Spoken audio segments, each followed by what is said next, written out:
જો તમે America, Canada અથવા દુનિયાના કોઈ પણ મોટા એરપોર્ટ પરથી મુસાફરી કરો છો, તો આજે અમે તમને એવી 15 હકીકતો વિશે જણાવવાના છીએ જે મોટા ભાગના મુસાફરોને ખબર જ નથી હોતી. એરપોર્ટ માત્ર વિમાન પકડવાની જગ્યા નથી, પરંતુ તે એક એવી હાઈટેક દુનિયા છે જ્યાં દરેક પગલે ટેકનોલોજી, સિક્યોરિટી અને બિઝનેસની અનેક ગુપ્ત બાબતો કામ કરતી હોય છે. કેટલીક વાતો તમને આશ્ચર્યચકિત કરી દેશે, તો કેટલીક તમારી આગામી મુસાફરીને વધુ સરળ અને સુરક્ષિત બનાવી શકે છે. ચાલો જાણીએ એરપોર્ટ અને એરલાઇન ઇન્ડસ્ટ્રીના એવા રહસ્યો વિશે જે સામાન્ય મુસાફરોની નજરથી દૂર રહે છે. નમસ્કાર, હું પાયલ, તમે જોઈ રહ્યા છો એનઆરઆઈ પલ્સ. સૌથી પહેલા વાત કરીએ એરપોર્ટના સર્વેલન્સ હોટસ્પોટની. તમે ઘણીવાર ગેટ પાસે અથવા સિક્યોરિટી ચેક પોઈન્ટની નજીક બેસીને ફોન ચાર્જ કરતા હશો અથવા ફ્લાઇટની રાહ જોતા હશો, પરંતુ બહુ ઓછા લોકોને ખબર હોય છે કે એરપોર્ટના આવા વિસ્તારો સૌથી વધુ મોનિટર કરવામાં આવતા વિસ્તારો હોય છે. સુરક્ષાના કારણોસર અહીં મોટી સંખ્યામાં કેમેરા લગાવવામાં આવે છે અને કેટલીક જગ્યાઓ પર વધારાની મોનિટરિંગ વ્યવસ્થા પણ હોય છે. એરપોર્ટ સત્તાવાળાઓનો હેતુ કોઈ પણ શંકાસ્પદ પ્રવૃત્તિ પર તરત નજર રાખવાનો હોય છે. બીજી રસપ્રદ બાબત છે એરપોર્ટની ડિઝાઇન. ઘણા મુસાફરો ધ્યાન નથી આપતા કે કેટલીક જગ્યાએ ચમકદાર ટાઇલ્સ અચાનક નરમ કાર્પેટમાં બદલાઈ જાય છે. નિષ્ણાંતોનું કહેવું છે કે આવા ડિઝાઇન ફેરફારો મુસાફરોના વર્તનને અસર કરે છે. નરમ કાર્પેટ પર લોકો સામાન્ય રીતે ધીમા ચાલે છે, ઓછો અવાજ કરે છે અને વધુ શાંત રહે છે. એરપોર્ટના આર્કિટેક્ટ્સ અને ડિઝાઇનર્સ આવા માનસિક પ્રભાવનો ઉપયોગ મુસાફરોની અવરજવર વધુ વ્યવસ્થિત બનાવવા માટે કરે છે. હવે વાત કરીએ પાણીના ફાઉન્ટેન વિશે. એરપોર્ટ પર ફ્રીમાં પાણી ભરવાની સુવિધા ખૂબ ઉપયોગી લાગે છે, પરંતુ મુસાફરોને હંમેશા સ્વચ્છતા અંગે સાવચેત રહેવું જોઈએ. હજારો લોકો દરરોજ આ ફાઉન્ટેનનો ઉપયોગ કરે છે. જાહેર સ્થળોએ વારંવાર સ્પર્શ થતો હોવાથી બેક્ટેરિયા અને જંતુઓનો ખતરો વધી શકે છે. તેથી પોતાની પાણીની બોટલ રાખવી અને માત્ર સારી રીતે જાળવેલા રિફિલ સ્ટેશનનો ઉપયોગ કરવો વધુ યોગ્ય ગણાય છે. ઘણા લોકોને ખબર નથી હોતી કે એરલાઇન અને એરપોર્ટ સ્ટાફ પાસે મુસાફરો વિશે પહેલેથી કેટલીક માહિતી ઉપલબ્ધ હોય છે. તેમાં વીઆઈપી મહેમાનો, વારંવાર મુસાફરી કરનારા ફ્રીક્વન્ટ ફ્લાયર્સ, ખાસ સહાયની જરૂરિયાત ધરાવતા મુસાફરો અને કેટલીક વાર સુરક્ષા સંબંધિત નોંધ ધરાવતા લોકોનો સમાવેશ થઈ શકે છે. આ માહિતીનો ઉપયોગ સુરક્ષા અને ગ્રાહક સેવાને વધુ અસરકારક બનાવવા માટે કરવામાં આવે છે. મુસાફરોના સામાનની તપાસ પણ હવે અત્યંત આધુનિક બની ગઈ છે. જ્યારે તમે ચેક ઇન કાઉન્ટર પર તમારી બેગ સોંપો છો, ત્યારે તે સીધી વિમાનમાં જતી નથી. પહેલા તે અનેક સ્તરની સુરક્ષા પ્રક્રિયાઓમાંથી પસાર થાય છે. અદ્યતન એક્સ-રે મશીનો, વિસ્ફોટક શોધી કાઢતી સિસ્ટમો અને અન્ય ટેકનોલોજી બેગની અંદર રહેલી શંકાસ્પદ વસ્તુઓને સેકન્ડોમાં ઓળખી શકે છે. આ કારણસર વિશ્વભરના એરપોર્ટ આજે પહેલા કરતા વધુ સુરક્ષિત બન્યા છે. હવે વાત કરીએ ઓવરબુકિંગની. ઘણા મુસાફરોને ત્યારે આશ્ચર્ય થાય છે જ્યારે તેમની પાસે માન્ય ટિકિટ હોવા છતાં ફ્લાઇટમાં સીટ મળતી નથી. હકીકતમાં ઘણી એરલાઇન્સ પ્લેનની ક્ષમતા કરતાં વધુ ટિકિટ વેચે છે.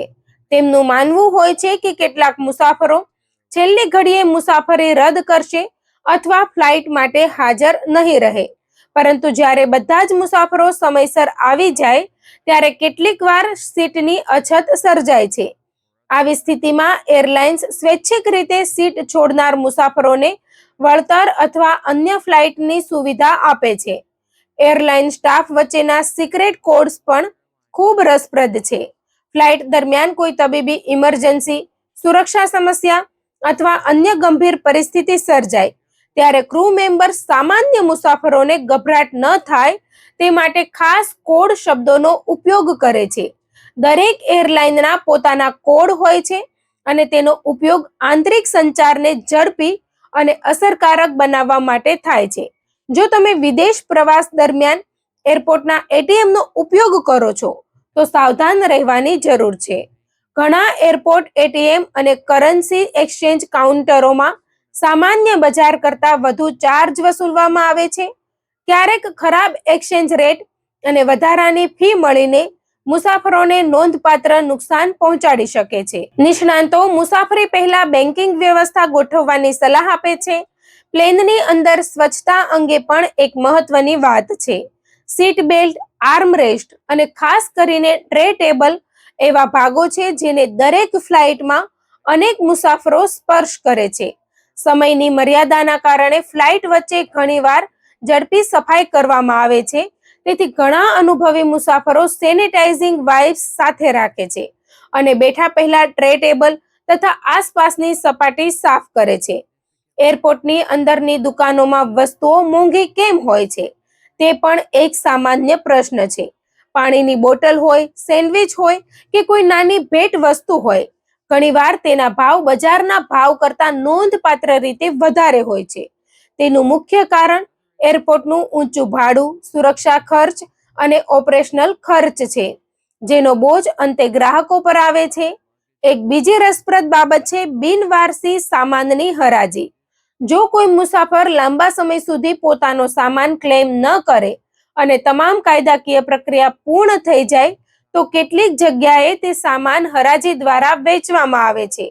ઘણી વખત ખરીદદારોને અંદર શું છે તેની માહિતી પણ હોતી નથી, જેના કારણે આવી હરાજીઓ એક પ્રકારના મિસ્ટ્રી બોક્સ અનુભવ તરીકે લોકપ્રિય બની ગઈ છે. એરપોર્ટ લાઉન્જ અંગે પણ અનેક ગેરસમજો છે. ઘણા લોકો માને છે કે લાઉન્જ માત્ર ધનિક લોકો અથવા બિઝનેસ ક્લાસ મુસાફરો માટે જ હોય છે. પરંતુ આજે ઘણી ક્રેડિટ કાર્ડ કંપનીઓ, ટ્રાવેલ પ્રોગ્રામ્સ અને ડે પાસ યોજનાઓ દ્વારા સામાન્ય મુસાફરો પણ લાઉન્જનો લાભ લઈ શકે છે. અહીં આરામદાયક બેઠકો, ફ્રી વાઈફાઈ, ખાવા પીવાની સુવિધા અને શાંત વાતાવરણ ઉપલબ્ધ હોય છે. એરલાઇન્સના સમયપત્રક પાછળ પણ એક રસપ્રદ ગણિત છુપાયેલું હોય છે. ઘણી એરલાઇન્સ ફ્લાઇટના વાસ્તવિક સમય કરતાં થોડો વધારાનો સમય શેડ્યુલમાં ઉમેરે છે. પરિણામે જો ફ્લાઇટ થોડી મોડી ઉપડે તો પણ તે સમયસર પહોંચેલી ગણાવી શકાય છે.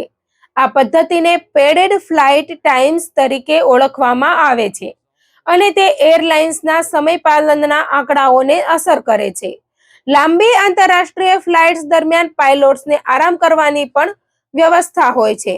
ઘણા આધુનિક વિમાનોમાં ખાસ આરામગૃહ અથવા અલગ બેઠકો હોય છે જ્યાં પાયલોટ્સ નિયમો મુજબ આરામ કરી શકે છે. આ પ્રક્રિયા સંપૂર્ણપણે નિયમિત અને સુરક્ષિત હોય છે કારણ કે લાંબી ઉડાન દરમિયાન પાયલોટની સતર્કતા જાળવવી અત્યંત જરૂરી છે. છેલ્લા કેટલાક વર્ષોમાં ઘોસ્ટ ફ્લાઇટ્સ પણ ચર્ચાનો વિષય બની છે. કેટલીક એરલાઇન્સને મહત્વપૂર્ણ ટેક ઓફ અને લેન્ડિંગ સ્લોટ્સ જાળવી રાખવા માટે ઓછી મુસાફરીવાળી ફ્લાઇટ્સ ચલાવવી પડે છે. જો કે વિવિધ દેશોની નિયમનકારી સંસ્થાઓ આવી પ્રથાઓ પર સતત નજર રાખે છે અને જરૂરી ફેરફારો લાવતી રહે છે. અને હવે અંતમાં એક ઉપયોગી ટ્રાવેલ ટિપ. જ્યારે તમારી ફ્લાઇટ લેન્ડ થાય છે ત્યારે મોટાભાગના મુસાફરો સૌથી પહેલા નજરે પડતા ટોયલેટ તરફ દોડે છે. પરિણામે ત્યાં ભીડ, લાંબી લાઈન અને વધુ ગંદકી જોવા મળે છે. અનુભવી મુસાફરોની સલાહ છે કે થોડું આગળ ચાલો અને ટર્મિનલના અંદરના ભાગમાં આવેલા અન્ય ટોયલેટનો ઉપયોગ કરો. ઘણીવાર તે વધુ સ્વચ્છ, શાંત અને આરામદાયક હોય છે. તો મિત્રો, એરપોર્ટ અને એરલાઇન ઇન્ડસ્ટ્રીની આ 15 રસપ્રદ હકીકતો બતાવે છે કે મુસાફરીની દુનિયા કેટલી જટિલ અને ટેકનોલોજીથી ભરપૂર છે.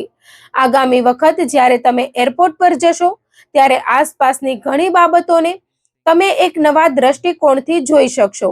જો તમે પણ અમેરિકા, કેનેડા અથવા અન્ય દેશોમાં વારંવાર મુસાફરી કરો છો તો આ માહિતી તમારા માટે ચોક્કસ ઉપયોગી સાબિત થઈ શકે છે.